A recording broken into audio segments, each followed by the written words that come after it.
Hello everyone, welcome to knowledge plus. इस video में आज हम लोग बीपीएससी मेंस हिस्ट्री ऑप्शनल के प्रीवियस ईयर क्वेश्चन को डिस्कस करने जा रहे हैं। इसके पहले इस तरह के 2 वीडियो और आ चुके हैं, तो यदि आप वो वीडियो नहीं देखें तो जाकर जरूर देखें, प्लेलिस्ट बना हुआ है। तो आइए शुरू करते हैं आज का वीडियो। आज हम लोग जो क्वेश्चन डिस्कस करने जा रहे हैं वो क्वेश्चन यहाँ पर लिखा हुआ है आपको। तो सबसे पहला क्वेश्चन जो हम लोग डिस्कस करने जा रहे हैं 39th बीपीएससी से लिया गया, 39वीं बीपीएससी में आया था कि discuss about the contribution of Rashtrakutas in the field of art and culture, यानी कि राष्ट्रकूटों के कला एवं संस्कृति के क्षेत्र में योगदान पर प्रकाश डालें, है ना। उसके बारे में चर्चा करें, प्रकाश डालें, यानी राष्ट्रकूटों के कला एवं संस्कृति के क्षेत्र में योगदान क्या था, इसके बारे में यहाँ डिस्कस करना है। तो हम लोग इसको किस तरीके से लिख सकते हैं, हम यहाँ पे मेंस के आंसर लिखने का तरीका हम यहाँ पे बताते हैं, कॉन्सेप्ट हम समझाते हैं कि इसमें क्या क्या पॉइंट हम लोग लिख सकते हैं। तो हम लोग इस तरीके से लिख सकते हैं कि भारतीय कला के इतिहास में राष्ट्रकूटकालीन वास्तुकला व शिल्पकला की विशिष्ट पहचान है। राष्ट्रकूटों ने अपने लंबे शासनकाल के दौरान दक्कन को न केवल राजनीतिक स्थिरता व आर्थिक समानता प्रदान की, बल्कि कला व संस्कृति के क्षेत्र में प्रगति को भी बढ़ावा दिया। और इसका फिर विशेषता लिखेंगे कि राष्ट्रकूटकालीन वास्तुकला और शिल्पकला की निम्नलिखित विशेषताएं हैं। तो सबसे पहला गुफा वास्तुकला, मतलब किस तरह से केव कल्चर को किस तरीके से केव स्कल्पचर को किस तरीके से डेवलप किया। तो राष्ट्रकूट शासनकाल में गुफा वास्तुकला के शैल कर्तन शैली का अभूतपूर्व विकास हुआ। मतलब कि शैल कर्तन शैली यानी कि पत्थर को काट करके गुफा बनाने का शैली है ना। शैल कर्तन यानी कि शैल यानी पत्थर, कर्तन यानी काटना, ठीक है। यानी पत्थर काटने की शैली का मतलब कि काफ़ी ज़्यादा डेवलपमेंट हुआ। और इस शैली का उदाहरण हमको कहाँ मिलता है, तो एलोरा और एलिफेंटा के गुफा से मिलता है। एलोरा में हिंदू शैली में जो निर्माण कार्य किया गया है, तो उसमें कैलाश मंदिर, दशावतार मंदिर, उसके बाद रामेश्वर गुफा, सीता की नहानी, ये सब प्रमुख है। वहीं देखा जाए तो एलोरा के चट्टानों को काटकर 5 जैन मंदिर भी बनाए गए, जिसमें छोटा कैलाश, इंद्र सभा, जगन्नाथ सभा, ये सब प्रमुख है। तो ये सब गुफाओं के नाम है, उसको हम वहाँ पे मेंशन कर सकते हैं। उसके बाद फिर हम इसको और डिटेल में लिख सकते हैं। जैसे कैलाश मंदिर के बारे में लिखेंगे कि एलोरा स्थित कैलाश मंदिर को 8वीं शताब्दी में कृष्ण प्रथम ने वर्गाकार गुफा के चट्टान को कटवाकर बनवाया था। इस तरीके से लिखेंगे कि एलोरा स्थित कैलाश मंदिर को 8वीं शताब्दी में कृष्ण प्रथम ने एक वर्गाकार गुफा के चट्टान को कटवाकर बनवाया था। इसकी मुख्य विशेषता यह है कि इसके ऊपर से नीचे की ओर तराश कर मंदिर के सभी अंग बनाए गए, मतलब एक ही पत्थर से बनाए गए हैं।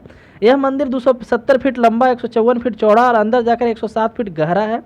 इसका विमान एक समांतर चतुर्भुज के आकार में बना है। इसका जो ऊपर का शिखर वाला एरिया है, मतलब सामने का जो एरिया है वो समांतर चतुर्भुज के आकार में बना है। यह मंदिर पूजा गृह, विशाल कक्ष, प्रवेश द्वार, छोटे छोटे मंदिरों और मठों से पूर्ण है। संपूर्ण मंदिर छोटी बड़ी देवी प्रतिमाओं और दृश्यों से अलंकृत है, जिनका सौंदर्य एवं शक्ति भारतीय कला में अन्य किसी स्थान पर दुर्लभ है। वस्तुतः यदि कैलाश मंदिर को उसके स्थापत्य कला के कारण विलक्षण माना जाता है, तो दूसरी ओर शानदार तक्षित मूर्ति फलक के कारण उतना ही गौरवशाली भी है। मतलब वहाँ पे न फिर केव का हम लोग डिस्क्राइब करेंगे, बल्कि वहाँ की जो मूर्ति है उसके बारे में हम लोग लिखेंगे, ठीक है। जैसे वहाँ पे एक दुर्गा फलक और शिव पुराण फलक जो है काफ़ी महत्वपूर्ण है। इसमें आकृति एक प्रॉपर रेशियो में होता है, एक व्यवस्थित रूप से होता है, एक समानुपात में होता है, ठीक है। और भारत में मतलब कि एक इम्पॉर्टेंट मंदिर है, हम लोग यहाँ पे बताएंगे। उसका दशावतार मंदिर के बारे में बताएंगे कि एलोरा के मंदिर में दशावतार मंदिर सबसे सादा है। इसमें बौद्ध विहारों की तरह बनाया गया है, अर्थात इसमें एक स्तंभ युक्त बरामदा तथा गर्भगृह है। यह मंदिर 2 मंजिला है। इसके प्रत्येक तल स्तंभों वाला मंडप है और चारों ओर की दीवारें पर बने विशाल आकार की प्रतिमाएं हैं, जिसमें शिव और विष्णु से संबंधित चित्रों को दर्शाया गया है। और इनमें हिरण्यकश्यप वाला खंड सर्वोत्तम है, मतलब कि सबसे इंपॉर्टेंट जो है हिरण्यकश्यप वाला खंड है। नेक्स्ट है रावण की खाई, एक वहाँ पे है। तो रावण की खाई का विन्यास सीधा सीधा है, मतलब उसका जो डायमेंशन है बिल्कुल सिंपल है। यह मंदिर आयताकार है, 52 फीट चौड़ा तथा 57 फीट अंदर की ओर गहरा है। इसमें एक स्तंभ युक्त मंडप तथा गर्भगृह है। गर्भगृह के चारों ओर प्रदक्षिणा पथ है। यहाँ प्रदक्षिणा पथ उसको बोलते हैं जिसपे मंदिर मतलब कि चारों ओर यदि कोई रोटेट करता है मंदिर को, तो जिस रास्ते पे करता है उसको प्रदक्षिणा पथ बोलते हैं। यहाँ भी दीवार के चित्र स्तंभों पर वैष्णव तथा शैव की उभरी हुई मूर्तियाँ मतलब बनाई गई हैं। उसके बाद लिखेंगे रामेश्वर गुफा के बारे में। तो रामेश्वर गुफा भी रावण की खाई की तरह है, लेकिन इनके दीवारों पर काफ़ी हाई लेवल मतलब कि काफ़ी उत्तम नक्काशी की गई है और काफ़ी प्रसिद्ध है। इसके प्रभावशाली स्तंभों में शीर्ष पर सामान्य कलश तथा बेलबुट्टे बने हुए हैं। गुफा के अंदर कुछ प्रभावशाली मूर्तियां हैं, जिनमें दुर्गा और शिव सर्वश्रेष्ठ हैं। शिल्पकला के बारे में लिखेंगे कि एलिफेंटा का मुख्य स्थल शिल्पकला की दृष्टि से एलोरा के स्थलों से श्रेष्ठ माना जाता है। मतलब एलिफेंटा कैव जो है शिल्पकला की दृष्टि से देखा जाए तो एलोरा से बढ़िया माना जाता है। एलोरा के भैरव की मूर्तिकला की अपेक्षा एलिफेंटा की नटराज और सदाशिव की मूर्तिकला अधिक श्रेष्ठ है। और हम लोग इसमें क्या लिख सकते हैं, तो एलोरा की मूर्तिकला की तकनीकी में पूर्णता नहीं है, परंतु उसकी शैली अधिक प्रबल थी। एलिफेंटा की मूर्तिकला का उत्कृष्ट उदाहरण अर्धनारीश्वर तथा त्रिमूर्ति या महेश्वर की मूर्ति है। त्रिमूर्ति के आलेखन में ईश्वर के तीनों रूप को अंकित किया गया है, जो कि उनके 3 कार्य था, सृष्टि, पालन व संहार को व्यक्त करता है। मतलब कौन कौन 3 कार्य हैं ईश्वर के? सृष्टि, पालन और संहार, और तीनों को दर्शाया गया त्रिमूर्ति में। इस प्रकार जो है हम लोग राष्ट्रकूट शासनकाल में वास्तुकला और शिल्पकला के बारे में लिखेंगे। ठीक है, दूसरा क्वेश्चन हम लोग देखते हैं कि discuss about changes in social condition during Delhi सल्तनत पीरियड, यानी दिल्ली सल्तनत की स्थापना के साथ सामाजिक परिवर्तन हुए, उनकी व्याख्या कीजिए। किस तरह का सामाजिक परिवर्तन हुआ दिल्ली सल्तनत की स्थापना के साथ?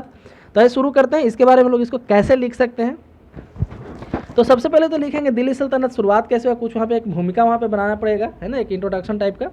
तो इस तरीके से लिखेंगे, तुर्की के आक्रमण के साथ भारत का सामाजिक और राजनीतिक रूप से इस प्रकार से था कि जिसमें शासक वर्ग के स्थानीय सरदारों के ऊपर प्रभुता सत्ता कायम रहती थी। दिल्ली सल्तनत की स्थापना के साथ तुर्क शासकों ने विशेष रूप से प्रमुख राजपूत सरदारों को उनके स्थान से हटा दिया और शेष से कुछ शर्तों पर अपनी सत्ता की अधीनता स्वीकार करवा ली। तो दिल्ली सल्तनत स्थापित कैसे हुआ इसके बारे में लिखेंगे, कुछ राजपूत शासकों को हटा दिया, उनके जगह ले लिया और बाकी जो छोटे शासक थे उनको अपने अधीन मिला लिया किस तरीके से। तो हम लोग उसके बाद फिर लिखेंगे उसमें कैसे सोशल कंडीशन में चेंज हुआ। तो मुसलमानों की सामाजिक व्यवस्था हिंदुओं से भिन्न थी, उनकी सामाजिक एकता को भावना की गहरी छाप पहले से मौजूद थी, मतलब उनमें एकता काफ़ी ज़्यादा था। मुस्लिम समाज में भेदभाव नहीं था। भारत के अधिकांश लोगों के लिए राजपूतों के स्थान पर तुर्की राज्य के स्थापित हो जाने का कारण था भेदभाव और ऊंच नीच की समाप्ति। राजनीतिक संगठन जिसमें जातिवाद की प्रेरणा मिली थी, अब उसकी एक नई व्यवस्था को जन्म दिया जिसमें हर व्यक्ति को समान अधिकार थे। ये सच है कि कोई भी विदेशी सरकार अगर प्रजा को उसके अधिकारों से वंचित रखती तो बहुत कम समय तक टिक पाती है ना, मतलब बहुत ज़्यादा समय तक टिक नहीं पाती। सामाजिक रूप से इस्लाम ने सामाजिक समानता को संतुलित रूप दिया और जाति भेद की आलोचना की।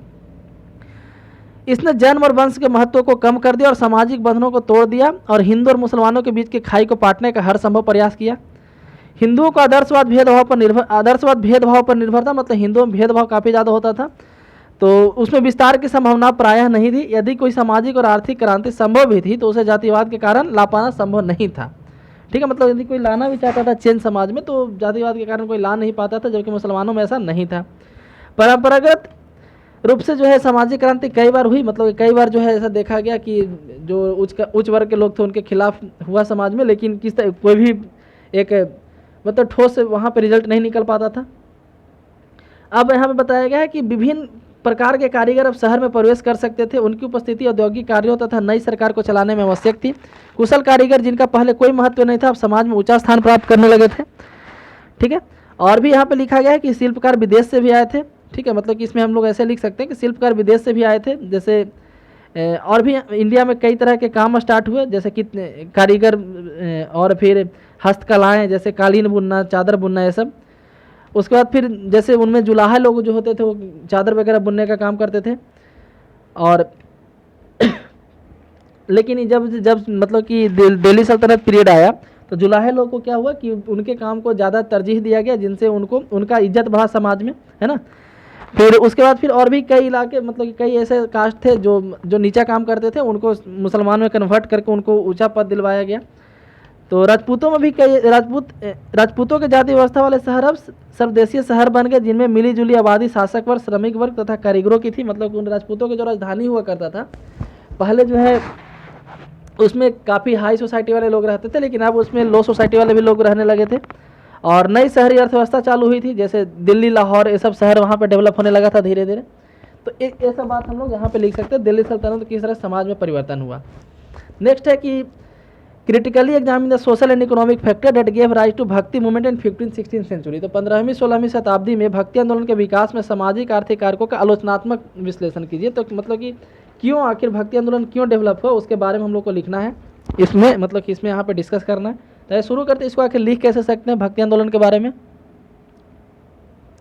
तो भारत में इस्लाम के आगमन तथा दिल्ली सल्तनत की स्थापना के बाद सामाजिक आर्थिक स्थिति में अनेक बदलाव हुए।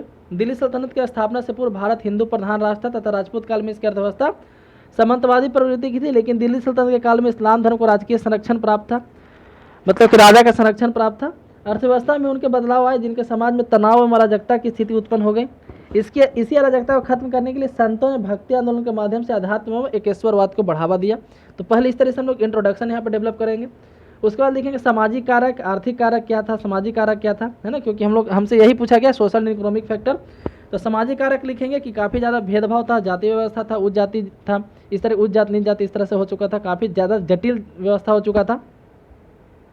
तो 15वीं और 16वीं शताब्दी तक आते आते जाति व्यवस्था बहुत जटिल हो चुकी थी। उच्च जातियों स्वयं को श्रेष्ठ समझकर निम्न जातियों पर अत्याचार करती थी, अतः निम्न जातियों में असंतोष था। भक्ति मार्ग ने सबके लिए रास्ते खोल दिए। इस आंदोलन में ऊंच नीच के भावना का विरोध था, अतः भक्ति मार्ग ने अछूतों तथा निम्न वर्ग के व्यक्तियों के भी मार्ग खोल दिया। मुसलमान आक्रमणकारियों ने हिंदुओं के मंदिरों और मूर्तियों का विनाश कर दिया। ऐसी दशा में जनसाधारण स्वतंत्रता पूर्वक मंदिर में जाकर मूर्ति पूजा तथा उपासना नहीं कर सकता था, अतः वह भक्ति व उपासना द्वारा ही मोक्ष प्राप्त करने के लिए प्रयास करने लगे। तो ये भी एक उसका फैक्टर था कि मंदिर वगैरह तोड़ दिया गया तो बहुत लोग डर के मारे मंदिर नहीं जा रहे थे, तो उनके पास कोई उपाय नहीं था, तो फिर इस तरह का मार्ग अपनाए। मनुष्य जो है काम करने वाला प्राणी है ना, तो अपना जो जीवन है, अपना जो उसका पावर है, वो किसी न किसी तरीके से काम में लाना चाहता है। तो वो जो है किसी दूसरे के पराधीन नहीं रहना चाहता है। तो पराधीनता में फंस जाने के कारण जैसे मुस्लिम लोग यहाँ पे आकर रूलर बन गए थे, बाहर से आए थे वो लोग, तो पराधीनता में फंस जाने के कारण हिंदू लोगों को कर्मप्रिय जीवन नष्ट हो गया। हिंदुओं को इन क्रियात्मक शक्ति को लगाने तथा उचित अवसर नहीं मिल पाया, ठीक है, इसलिए वो अपना अवसर जो है भजन में लगाया, ईश्वर के भजन में लगाया। बहुत समय तक हिंदू तथा मुसलमान एक रहे थे। इससे पूर्व दोनों जातियाँ एक दूसरे से ईर्ष्या, द्वेष व वैमनस्य के परिचय देती थी। इन दोनों जातियों में आपस में सद्भाव का जन्म आवश्यक था। इसीलिए मतलब ये भी एक भक्ति मार्ग का एक रिजल्ट के रूप में आया कि हिंदू और मुस्लिम में काफ़ी ज़्यादा भक्ति मार्ग के कारण यूनिटी बढ़ा था। क्योंकि जो मुस्लिम में भी जो सेंट होते थे, साधु होते थे, मतलब कि जो भक्ति मूवमेंट वाले जो साधु होते थे, ठीक है, मुस्लिम लोगों में, वो भी अच्छी अच्छी बातें करते थे, समाज में शांति की बातें करते थे। हालांकि जो राजा था वो कट्टर मुस्लिम हुआ करता था और काफ़ी ज़्यादा मंदिर में तोड़फोड़ वगैरह करते रहता था और डिफरेंट तरह के ऐसे टैक्स लगाता था, रिलीजियस रिलेटेड टैक्स लगाता था। आर्थिक कारक देखते हैं तो आर्थिक परिस्थितियों में हुए परिवर्तनों में भी सूफीवाद, जो जैसे मुस्लिम संत को सूफी कहते हैं, यही हम वर्ड अभी भूल रहे थे, तो वहाँ सूफीवाद का उत्पत्ति हुआ, ठीक है, और भक्ति आंदोलन के विकास में योगदान हुआ उसका। साम्राज्य विस्तार और आर्थिक समृद्धि के कारण वातावरण समाज में अमीरी और गरीबी का अंतर बढ़ता जा रहा था। तो हर एक राजा चाहता था कि इस तरह हम पूरे मतलब कि इंडिया को कैप्चर करें, डिफरेंट रूलर को हराएं, तो इसके कारण समाज में अमीरी और गरीबी का अंतर बढ़ता जा रहा था। आर्थिक दृष्टिकोण से कमजोर वर्गों की स्थिति बिगड़ रही थी, समाज में शोषण बढ़ रहा था। इस्लाम ने अपने अनुयायियों को सामाजिक दायित्व की जो चेतना प्रदान की थी वह कमजोर पड़ती जा रही थी। इस्लामी उपदेशों के प्रति धनी वर्ग जो है इस्लाम में जो है सूफी को ज़्यादा महत्व नहीं देते थे, है ना। तो इस्लामी उपदेशों के प्रति धनी वर्ग की यह परिप्रेक्ष्य में सूफियों द्वारा मानव सेवा, मतलब कि जो धनी वर्ग थे इस्लाम में, वो मतलब कि जो गरीब लोग थे उनको जो है कोई स्पेशल सर्विस नहीं, मतलब उनको कोई मदद नहीं करते थे, इसलिए सूफियों के द्वारा मानव सेवा, दरिद्रों का उदार, धन में तिरस्कार वगैरह प्रदान किया गया, ठीक है, और सही ढंग से धर्म को समझाया गया। तो इस तरीके से भक्ति मार्ग यहाँ पे मतलब कि भक्ति आंदोलन के विकास को बढ़ावा मिला। उसके क्या क्या सोशल फैक्टर थे और क्या इकोनॉमिक फैक्टर थे हम लोग यहाँ पे डिस्कस किए। नेक्स्ट क्वेश्चन है कि शेर शाह सूरी वाजब प्रिकसर ऑफ अकबर, यानी शेर शाह सूरी अकबर का अग्रणी था, ठीक है, मतलब कि यहाँ पे इनडायरेक्टली पूछा जा रहा है कि अकबर शेर शाह सूरी का कॉपी किया था, तो किस तरीके से कॉपी किया था उसके बारे में हम लोग यहाँ पे डिस्कस करते हैं, ठीक है। क्या क्या आखिर कौन कौन सा शेर शाह सूरी के द्वारा स्टेप लिया गया था जो बाद में अकबर भी चल करके आगे चल करके लिया, तो हम लोग यहाँ पे पढ़ते हैं। तो जैसा कि हम लोग सभी जानते हैं शेर शाह सूरी पहले आया था, है ना, हुमायूं के भी पहले था, बाबर का हुमायूं, उसके बाद शेर शाह सूरी, वापस फिर से हुमायूं आया था। तो हम लोग अभी उतना डिटेल में यहाँ पे नहीं देखेंगे, हम लोग जो क्वेश्चन है उसके हिसाब से चलेंगे कि शेर शाह सूरी का कॉपी किस तरह से अकबर किया, क्या दोनों में समानता था। तो शेर शाह सूरी जो भारतीय इतिहास में एक विजेता से कहीं अधिक एक प्रशासक के रूप में महत्व है ना। हालांकि वो हुमायूं को हराया था, लेकिन वो एक कुशल एडमिनिस्ट्रेटर माना जाता है। उसका काफ़ी कम समय का शासनकाल में काफ़ी ज़्यादा काम किया। उसने प्रशासन के लगभग सभी प्रशासक के रूप में महत्व है। उसने प्रशासन के लगभग सभी महत्वपूर्ण क्षेत्रों में सुधार लाए, जिनका प्रभाव केवल उसके ही शासनकाल में नहीं बना रहा बल्कि मुगल प्रशासन में भी इसके अवशेष देखे जा सकते हैं। अकबर ने जब मुगल साम्राज्य की पुनर्स्थापना की तो मुगल शासन तंत्र का भी उसने निर्माण किया। उस समय उसने विभिन्न प्रयोग किए, ठीक है, मगर अंततः शेर शाह की व्यवस्था को अनेक विशेषताएं उसने ग्रहण की, जैसे लगान प्रबंधन, मुद्रा। अभी जो जानते होंगे रुपया जो हम लोग अभी यूज करते हैं, तो रुपया वर्ड जो है शेर शाह सूरी के समय में ही बोला गया था कि इंडिया में जो पैसा चल रहा है उसको रुपया बोलेंगे।